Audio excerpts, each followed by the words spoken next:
Bonjour et bienvenue à l'École nationale vétérinaire d'Alfort. Je suis Thomas, étudiant en 3e année, et nous allons vous présenter les lieux sur lesquels vous allez peut-être venir étudier pendant 5 ou 6 ans les études du métier de vétérinaire. L'école vétérinaire d'Alfort est la 2e école vétérinaire au monde et la plus ancienne sur son site d'origine. Elle a été fondée il y a 255 ans, en 1766, par Claude Bourgelat, dont la statue se situe juste derrière moi. La volonté de sa création était d'abord celle de Louis XV. À l'époque, les chevaux étaient très utilisés pour la guerre et de nombreuses épizooties comme la peste bovine ou la morve ont ravagé le bétail français. Louis XV a donc été contacté par Claude Bourgelat, directeur de l'Académie royale d'équitation, pour créer une école vétérinaire à Lyon. Et une deuxième école vétérinaire a ensuite été créée à Alfort quelques années plus tard, en 1766. Je vous propose de nous suivre à travers cette visite et nous allons commencer par rejoindre Marion à l'hôpital des animaux de compagnie de l'école.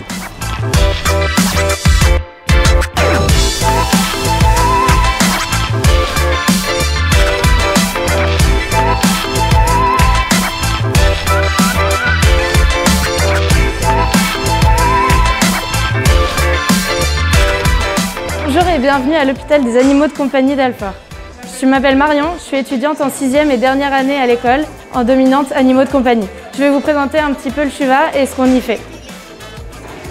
En premier lieu, quand vous venez, vous êtes accueilli ici et ensuite il vous est donné un dossier pour votre animal qui vous suivra tout au long de votre passage ici. Vous êtes ensuite répartis dans les différentes salles de consultation où vous serez pris en charge.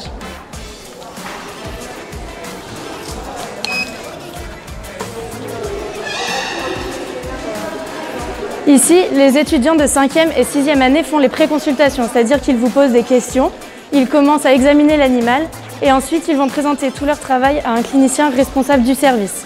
Ils discutent avec eux de leurs hypothèses et des examens cliniques et complémentaires qu'ils voudraient réaliser. Et ensuite, c'est le clinicien qui va décider avec eux de la pertinence de ces différents examens. Je vais vous montrer.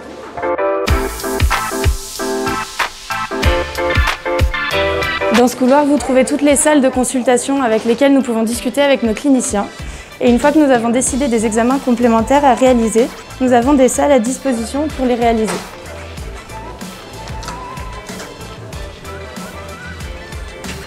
Nous avons également pour nous aider des ASV qui peuvent nous aider à tenir les animaux et réaliser avec nous les gestes techniques nécessaires.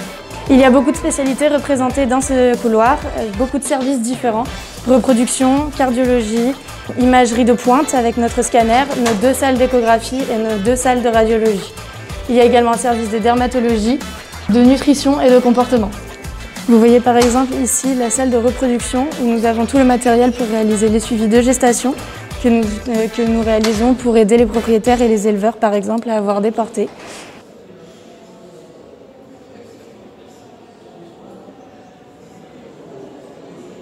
On se trouve ici au service d'imagerie. Ici, nous avons donc les différentes salles vers lesquelles nous allons faire les examens et au fond, la salle d'interprétation. Je vais vous montrer le scanner. Le scanner que nous avons ici est un équipement de pointe qui nous permet d'avoir des images beaucoup plus précises que l'échographie ou la radiographie. C'est un examen qui est très important pour les chirurgiens et pour les imageurs pour avoir des données précises sur tout ce qui se passe à l'intérieur du corps de l'animal. Voici par exemple notre dernière salle de radio où l'appareil est perfectionné et permet d'avoir des radiographies dans des positions beaucoup plus confortables pour l'animal et pour le manipulateur. En plus de nos salles de consultation, nous avons à l'étage un service d'hospitalisation. Donc il y a 50 places d'hospitalisation pour les services de chirurgie et de médecine et il y a également 15 places en soins intensifs car le CHUVA vous accueille de 24 heures sur 24 toute l'année grâce aux étudiants et cliniciens qui se relaient pour vous accueillir et assurer une continuité de soins. Il y a également au 2e étage tout le service de chirurgie et anesthésie. Donc il y a 13 salles de chirurgie et toutes les anesthésies sont contrôlées par les étudiants et les cliniciens.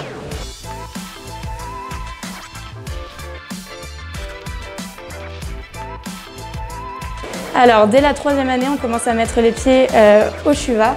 On fait des soirées de garde encadrées par les 6e années pour faire les soins aux hospitalisés. En 4e année, on y passe 2 matinées toutes les 2 semaines.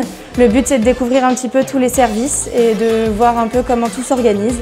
C'est à partir de la 5e année qu'on y passe beaucoup plus de temps, puisqu'on y passe un semestre entier.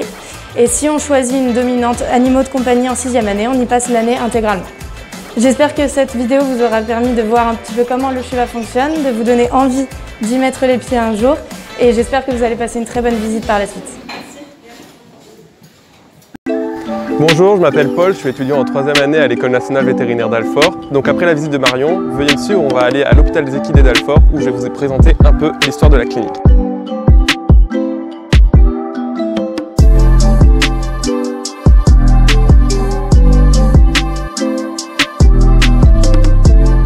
Donc nous voici au plein cœur de l'hôpital des équidés et de l'École nationale vétérinaire d'Alfort. C'est un bâtiment historique ici au sein de l'école puisqu'il a été construit au début du 19e siècle avec un bâtiment ici à l'est qui a été construit en 1826 et ici en 1828. C'est en 1847 qu'un amphithéâtre clinique est venu relier les deux bâtiments. Donc à l'époque, il servait au TP de maréchalerie et maintenant il a été converti en un bloc de chirurgie avec des appareils de radiographie, d'échographie et des salles d'anesthésie qui sont complètement matelassées pour éviter que le cheval ne se blesse au moment où il s'endort avant une chirurgie. Donc je vais vous amener un peu plus proche des différents éléments de la clinique afin de vous expliquer. Donc ici, on se trouve devant un tapis électrique qui permet d'analyser les efforts du cheval, d'étudier les mouvements du cheval à l'effort et donc dans les pathologies locomotrices notamment, d'analyser tout ce qui est boiterie et autres problèmes au niveau des pattes. Ici, on a l'une des plus anciennes pièces de l'école vétérinaire d'Alfort qui a été construite en 1780. Il s'agit du travail de Bourgelat. Donc à quoi servait-il? À l'époque, il servait notamment à ferrer le cheval et donc à tous les travaux de maréchalerie.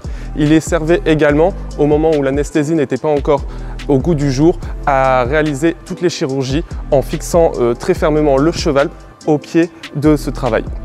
Je vais vous amener maintenant plus proche des salles au rez-de-chaussée afin de comprendre quel est leur rôle. Donc à ma gauche ici on va avoir toutes les salles des hospitalisés, c'est-à-dire les chevaux qui vont rester de quelques jours à quelques semaines ici, sous perfusion ou avec des injections régulières le jour et la nuit. C'est d'ailleurs ici que les étudiants dès la 2e année vont pouvoir commencer à effectuer les gardes, ce qu'on appelle des gardes équines. En 3e année, ces gardes vont s'intensifier en fréquence et c'est en 5e année où on va passer un mois complètement ici à la clinique équine de l'école.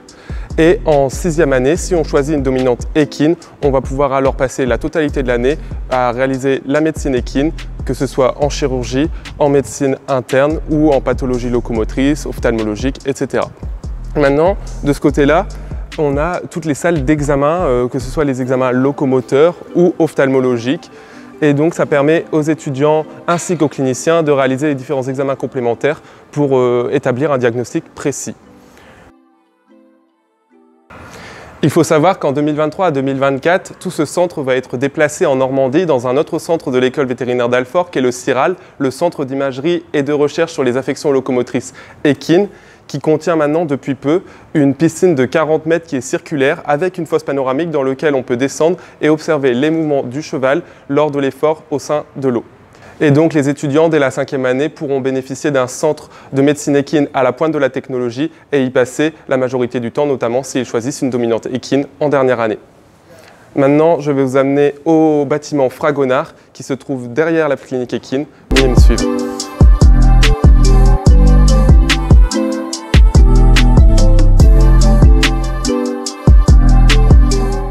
Donc ici on se trouve dans le bâtiment Fragonard qui est l'un des bâtiments les plus anciens de l'école, le centre à la fois historique et culturel puisqu'il présente aux étages la bibliothèque et le musée qu'on va ensuite aller visiter. Donc au rez-de-chaussée on va trouver des bâtiments qui appartiennent notamment à la vie étudiante de l'école avec des salles de travaux dirigés et anciennement des salles de dissection qui n'ont aujourd'hui plus ce rôle d'enseignement.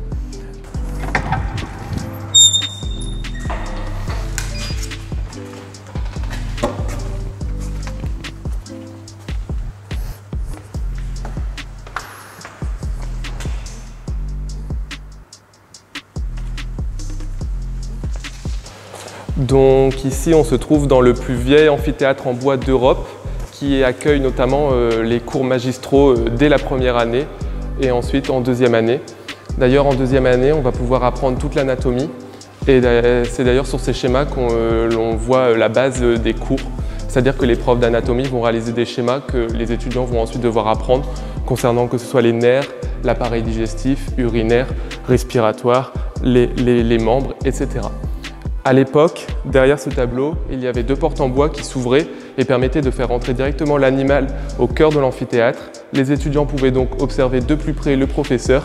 Récemment, il a été totalement rénové, remis à neuf avec des équipements numériques à la pointe et notamment des tablettes graphiques qui permettent également maintenant de réaliser les schémas directement sur un mode informatique. En tant qu'étudiant, c'est un peu une fierté d'être ici au sein de la plus ancienne école vétérinaire sur son site d'origine. On se sent un peu comme acteur de l'histoire et donc c'est assez intéressant pour nous d'étudier dans de tels locaux.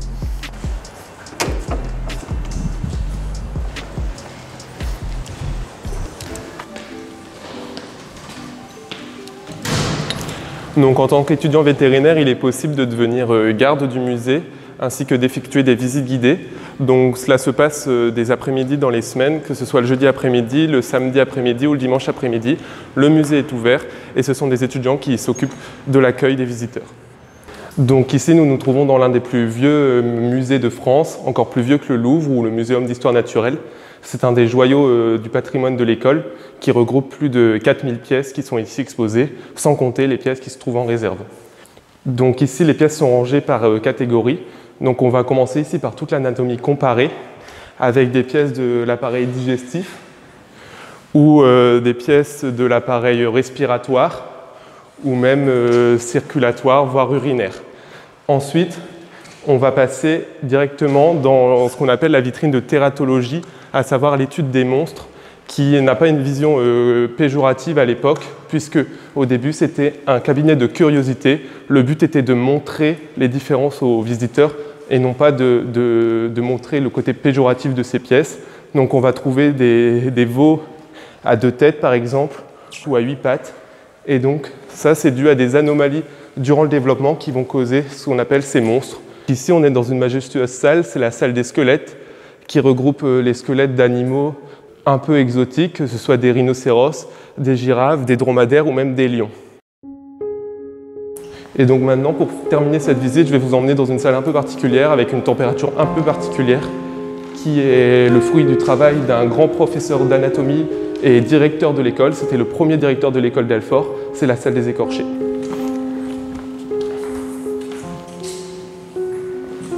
On se trouve ici donc dans la salle des écorchés de Fragonard. Le musée tient d'ailleurs son nom de ce célèbre anatomiste qui a disséqué finement, comme vous le voyez, ces chevaux, ces humains, muscle par muscle, vaisseau par vaisseau, et on obtient alors un résultat assez incroyable avec des nerfs qui ont été gardés à la perfection, des vaisseaux qui ont été injectés pour voir vraiment les vaisseaux et étudier l'anatomie à l'époque. Donc, en plus de ce travail vraiment scientifique incroyable, il y a un travail de mise en scène qui a été réalisé, notamment ici avec le fait de mettre en mouvement cet homme. Il tient une mandibule d'âne.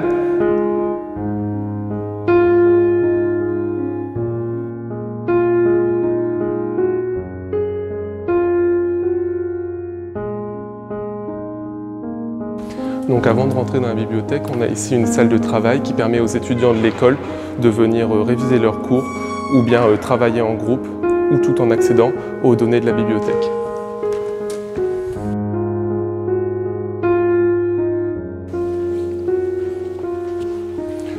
Donc ici c'est un outil très riche pour les étudiants qui peuvent venir quand ils le souhaitent pour réclamer des ouvrages et emprunter des ouvrages, que ce soit pour leur thèse ou pour d'autres projets tutorés ou non dans le cadre des études vétérinaires. En général, les étudiants qui sont souvent libres le jeudi après-midi peuvent venir ici récolter des informations pour leur révision et pour leur cursus scolaire.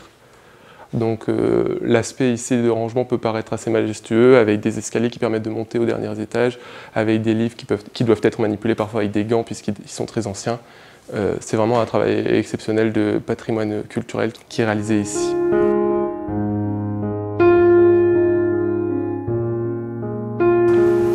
Donc après le bâtiment Fragonard, son musée, sa bibliothèque, qui, comme vous l'avez vu, sont chargés d'histoire, je vais vous amener au bâtiment Nocard qui se trouve juste derrière le bâtiment Fragonard.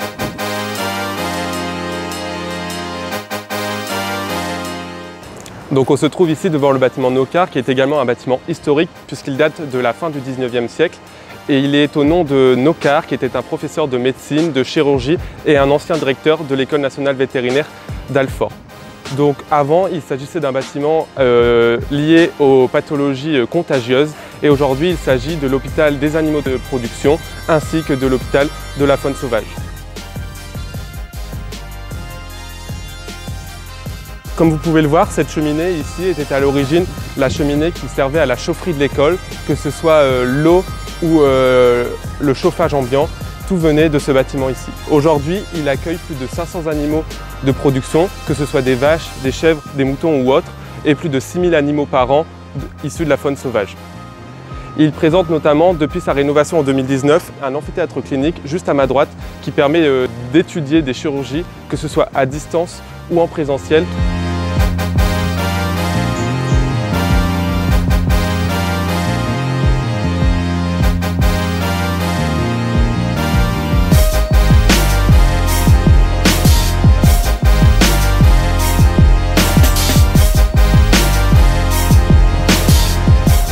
Donc je vous remercie de m'avoir suivi pendant toute ma visite. Maintenant on va rejoindre Thomas en salle de simulation VetSims, juste là-bas. Juste avant de rentrer dans la salle VetSims, laissez-moi vous parler du chantier qui est juste derrière moi. C'est l'installation du siège social de l'ONF, l'Office national des forêts. Le site accueillera près de 350 personnes courant 2022 et pourrait amener à de futurs partenariats très intéressants pour le NVA. Et maintenant suivez-moi, je vous emmène dans la salle VetSims. Le credo de tout étudiant vétérinaire devrait être « jamais la première fois sur un animal vivant ». C'est l'esprit qui a inspiré cette salle, VetSims, la salle de simulation des soins de l'école. Ici, les étudiants viennent s'entraîner sur des mannequins, des modèles inertes ou des peluches sur leur temps libre pour réaliser tous les actes médicaux, infirmiers et chirurgicaux qu'ils auront besoin de faire dans leur pratique. Je vais vous emmener faire un tour.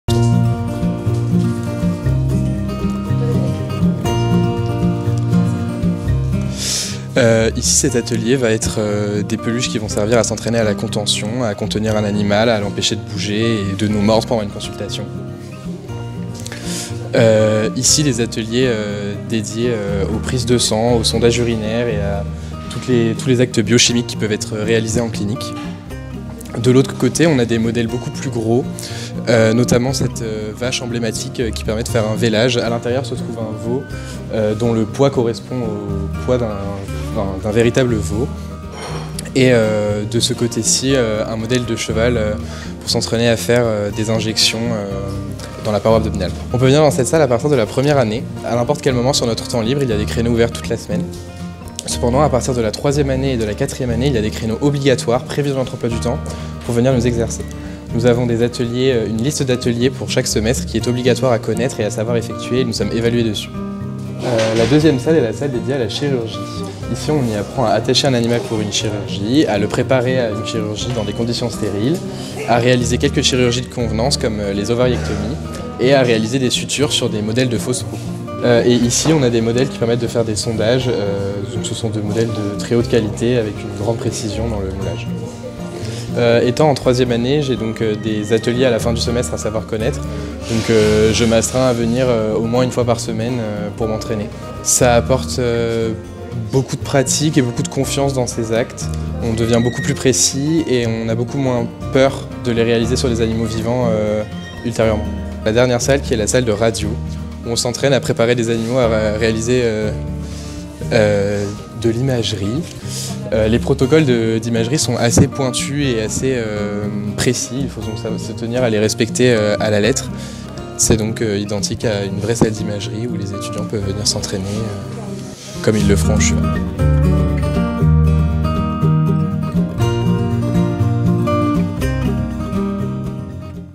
Bonjour à toutes et à tous, je m'appelle Romane, je suis en 3e année à l'école vétérinaire de Maisons-Alfort et je vais vous présenter les derniers éléments que vous n'avez pas encore vus sur le campus. Juste derrière moi, il y a un très grand chantier, il s'agit en fait du chantier de l'Agora. L'Agora, ça va être le centre de la vie étudiante sur le campus, il va y avoir plusieurs amphithéâtres, il va y avoir des salles de TD, des zones de travail, les bureaux de l'administration, mais aussi le nouveau loco de la salle VetSims que vous venez juste de voir. Et cet endroit, finalement, c'était en fait le bâtiment Brion. Et dans un souci de conservation du patrimoine, comme vous avez pu le voir avec les anciens bâtiments que Paul et Thomas vous ont montrés tout à l'heure, on veut conserver cet aspect patrimonial de l'école. Et c'est pour cela que nous va conserver la façade du bâtiment qui est classée au niveau patrimoine parce qu'elle est de style art déco. Et elle va être incorporée dans le tout nouveau bâtiment, moderne, connecté, avec des salles qui vont permettre l'enregistrement des cours. Et ça va être une zone très importante dans la vie des étudiants. À ma droite, il y a un autre bâtiment qui est important pour les étudiants à Alfort, c'est le bâtiment Guérin. En fait, c'est un endroit où il y a des zones d'autopsie qui sont très importantes, notamment en 5e année. Et il y a aussi des zones de TP où on peut faire des TP d'épidémiologie, de bactériologie, et on y passe beaucoup de temps en fait pendant notre formation à Alfort. Donc juste derrière moi, il s'agit de l'ANSES, c'est l'Agence nationale de sécurité sanitaire des aliments, de l'environnement et du travail. Et c'est un partenaire très important dans l'école parce qu'il participe notamment à la recherche au niveau du campus.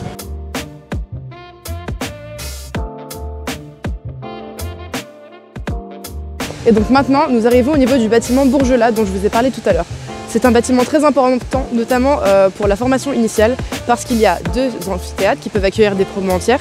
Il y a 2 salles de TD à l'étage, avec des tables qui sont movibles et donc du coup ça nous permet de faire des TD très interactifs avec les professeurs. Il y a aussi une salle d'anglais au rez-de-chaussée et une salle de TD au sous-sol. Donc c'est un endroit en tant qu'étudiant dans lequel on passe énormément de temps parce qu'il y a de nombreux cours magistraux, de nombreux TD le matin auxquels nous participons et donc c'est très important pour l'enseignement en général.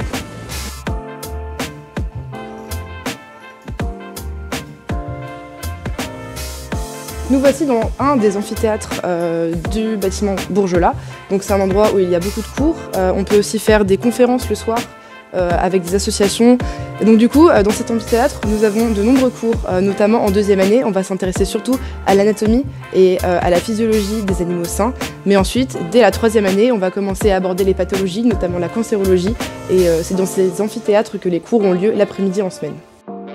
Et enfin, la dernière partie du campus que vous n'avez toujours pas vue, il s'agit des résidences universitaires et je vais vous les montrer tout de suite.